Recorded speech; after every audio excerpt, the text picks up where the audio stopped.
Today's tale begins with a spilled glass of wine, a stolen moment in a powder room, and a kiss that was never supposed to mean anything until it meant everything. Let's dive in. The crystal chandeliers of the Grand Orion Hotel cast a soft golden light on the sea of tuxedos and evening gowns below. In the center of the grand ballroom, where New York's most prestigious charity gala was underway, Clara Bennett weaved through the crowd with a tray of wine glasses balanced in perfect harmony, her back straight, her steps as fluid as a flawless pas de bourrée. A ballet dancer struggling to pay for studio rent and daily living, Clara took this catering job as a lifeline to keep her dream alive. She didn't belong here, in this world of polished smiles and hollow laughter, but she had mastered the art of invisibility. Like on stage, seen only when necessary, then gone. A sudden collision jolted her back to reality. A drunk guest stumbled into her path, sending the tray flying.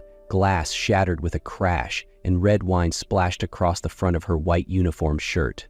She staggered back, horrified, as whispers rippled through the crowd like waves.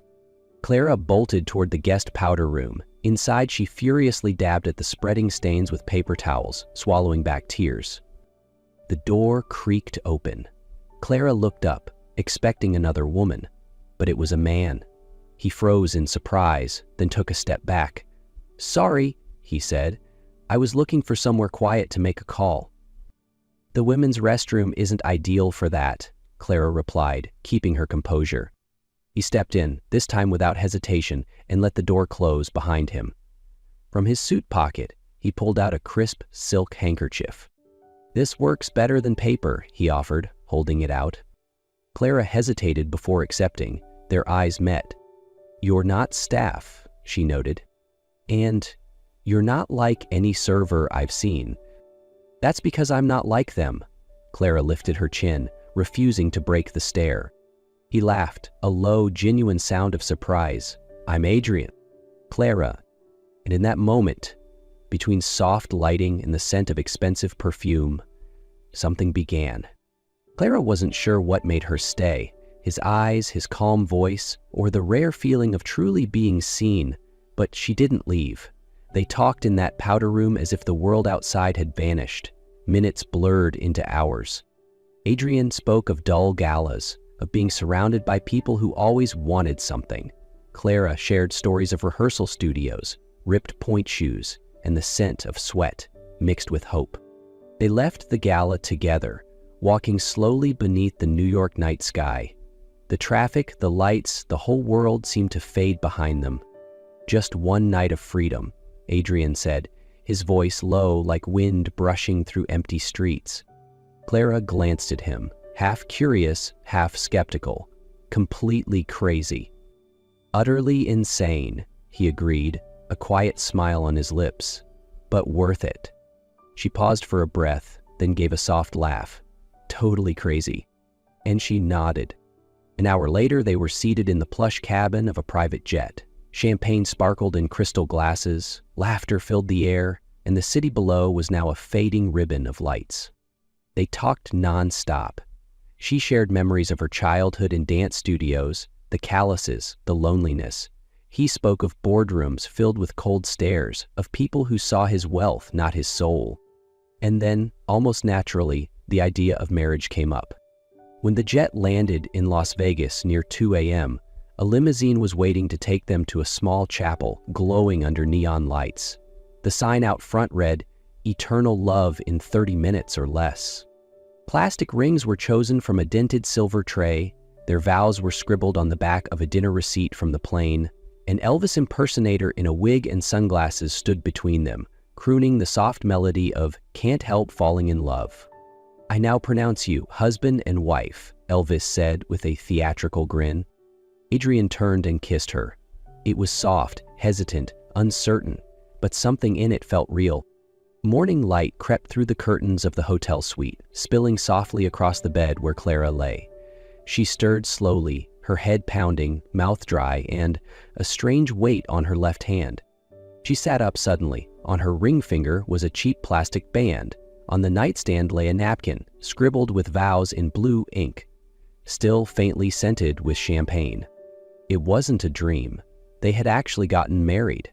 Clara got up, quietly gathering the clothes scattered across the floor, trying to slip away unnoticed. But a familiar voice stopped her cold.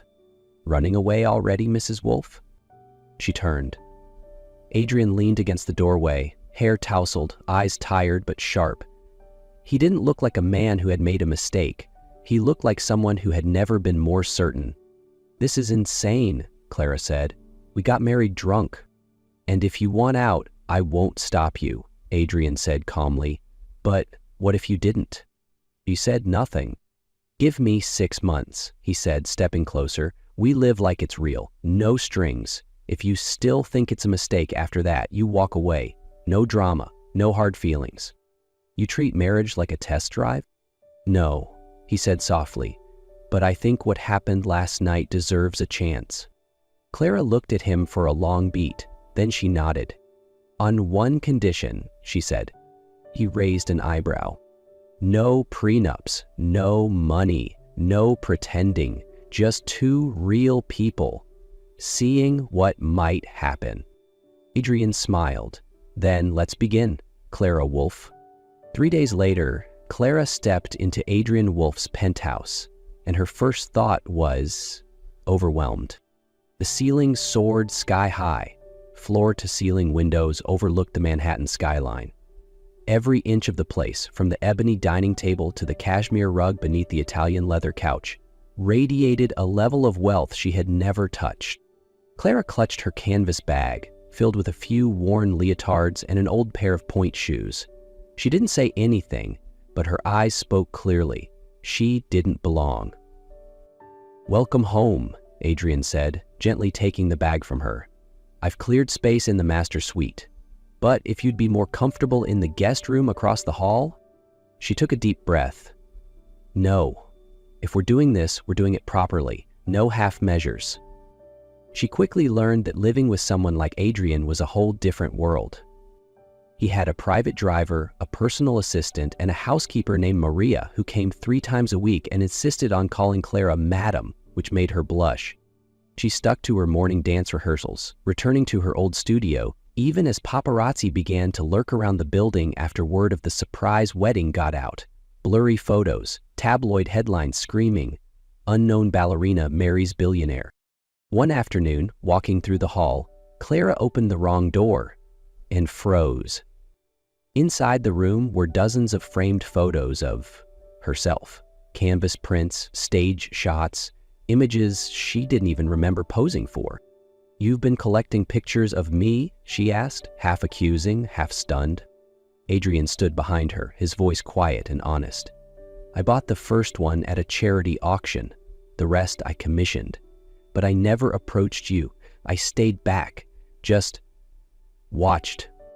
Clara turned to face him, her expression softening.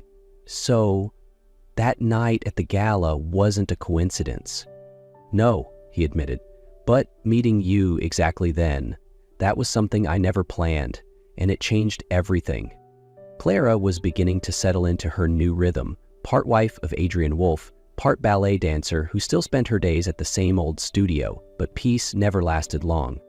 One afternoon, Clara came home to find a woman seated in the living room, perfect blonde hair, a flawless cream-colored suit, and eyes that scanned Clara like a resume. Adrian stood up. "Clara, this is Veronica Lang." "Veronica?" The woman smiled, a smile that held no warmth. "Lovely to meet. Adrian's wife." Clara nodded, feeling the chill between them despite the heated room. After Veronica left, Clara didn't hesitate. "Who is she?" "An ex," Adrian replied. "We were engaged years ago. It didn't work. She came today to propose a business collaboration." But Clara wasn't naive. Veronica's gaze hadn't been about business.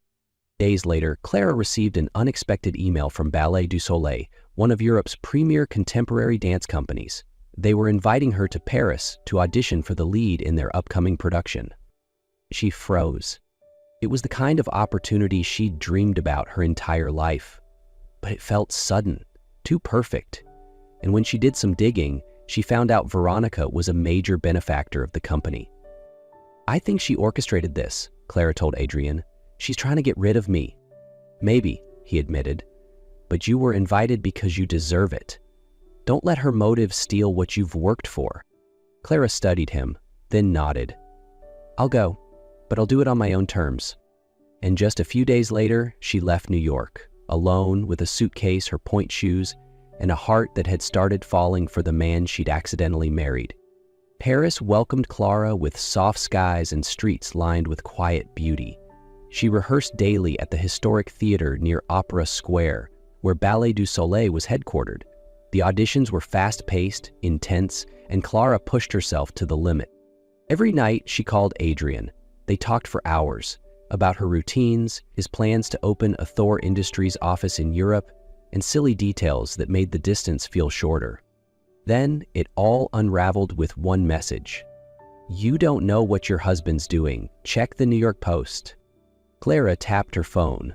On the front page was a blurry photo, Adrian exiting a Parisian hotel, his hand lightly on the back of a blonde woman. Her heart dropped. It was Elise, the architect Adrian had mentioned when discussing Clara's future studio, but the image looked more intimate than it should.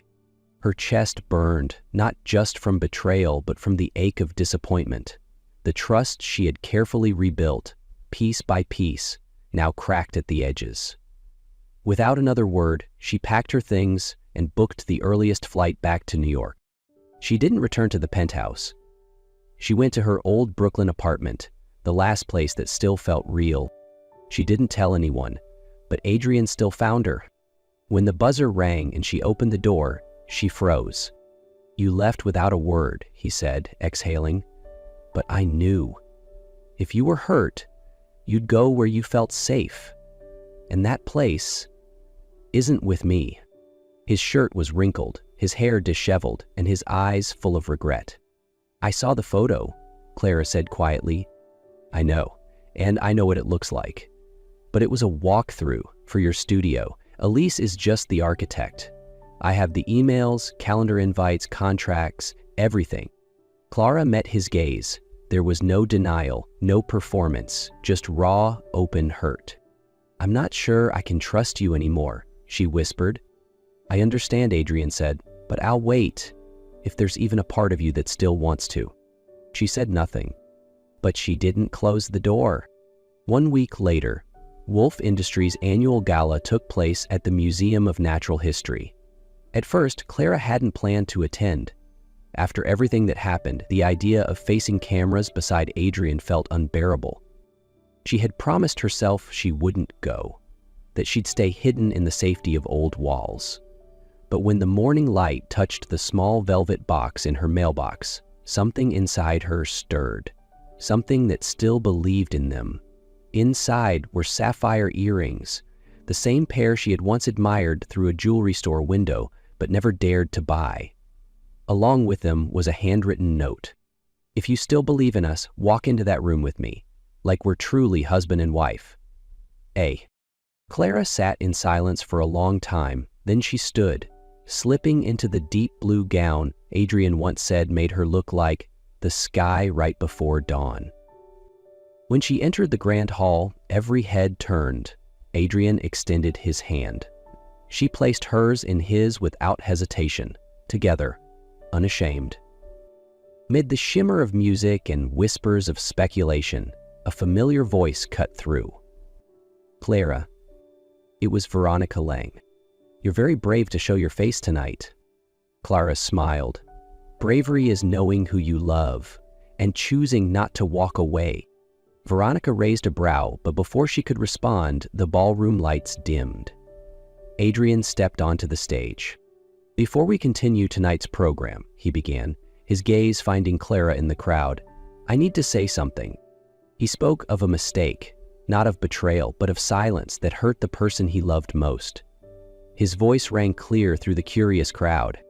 "Nothing I've ever built matters more than that woman," he said, pointing to Clara. "And if anyone believes they can come between us, know this. I don't just love her, I choose her, every single day." The room held its breath for a moment. Then the applause came, thunderous and unrelenting. Clara didn't cry, but when Adrian turned back to her, The smile she gave him was the only answer he would ever need. 1 month after the gala, Clara stood in the lobby of the Ballet du Soleil Theatre in Paris, the stage lights glowing behind her, and in her hands, a thick envelope stamped in red. Official offer, lead role. She had been chosen. Despite the scandal, the doubts, the whispers, they saw her talent, not as Adrian Wolf's wife, but as Clara, the dancer, herself. After the meeting, she stepped out onto her hotel balcony, and there he was. Adrian stood waiting, having flown in the night before without telling her, just to be there for this moment. "I didn't want to miss the second you chose yourself," he said, eyes lit with pride. Clara laughed, pulling him into a hug. They sat together in a quiet cafe near the theater. She told him about the loneliness after the scandal, the fear of never trusting again, and how deciding to stay in Paris wasn't about fame, it was about finding strength in herself. "And because you didn't give up on me," she whispered. Adrian squeezed her hand. "I'm still learning how to love you the way you deserve." Weeks later, they returned to Vegas, not to annul their marriage, but to renew it. No plastic rings, no Elvis, just them, the desert sunset, and a few loved ones. Clara wore a simple white dress, a single orchid tucked behind her ear. Adrian waited at the altar, his smile unable to hide the emotion in his eyes. "I chose her once without knowing a thing," Adrian said during the ceremony. "Today I choose her again, with all my heart and with my eyes wide open." Clara looked at him, tears shining. "I stepped into this marriage by accident," she said. "But the most beautiful part is, I fell in love with the husband fate accidentally gave me." They kissed, long and full, a true beginning. No more tests, no more conditions, just two people choosing each other, every day, and forever. 2 years after that sunset ceremony in the Las Vegas desert, where they held hands and spoke vows, no longer strangers from a reckless accident, Clara and Adrian were living a life that once felt impossible. A simple life, but quietly extraordinary. Adrian was still a CEO, yet his calendar no longer revolved around market charts, but around his family. Board meetings in the morning, then home in time to pick the kids up from daycare. Clara still danced, though now she chose fewer performances, giving more time to teach at the studio named after Adrian's mother, the one he'd quietly built, then handed to her to run completely. Then, one soft April day, their world grew by 2 more heartbeats, a set of twins. Avid with bright, mischievous brown eyes, always bouncing to whatever music drifted through the room, and Liam with ocean-deep blue eyes that made Clara catch her breath, because in them she saw Adrian's entire soul reflected back.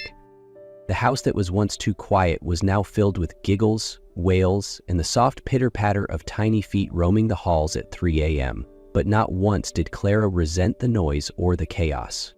Because every time she woke in the middle of the night, Adrian was there, one arm wrapped protectively around her waist, the other still loosely clutching an empty baby bottle, having fallen asleep mid-lullaby. Tonight was no different. Clara turned gently, watching the face of the man once called the cold billionaire, now soft in sleep. She watched him sleep, one hand curled around their daughter's favorite stuffed bunny. Her heart ached, not from pain, but fullness.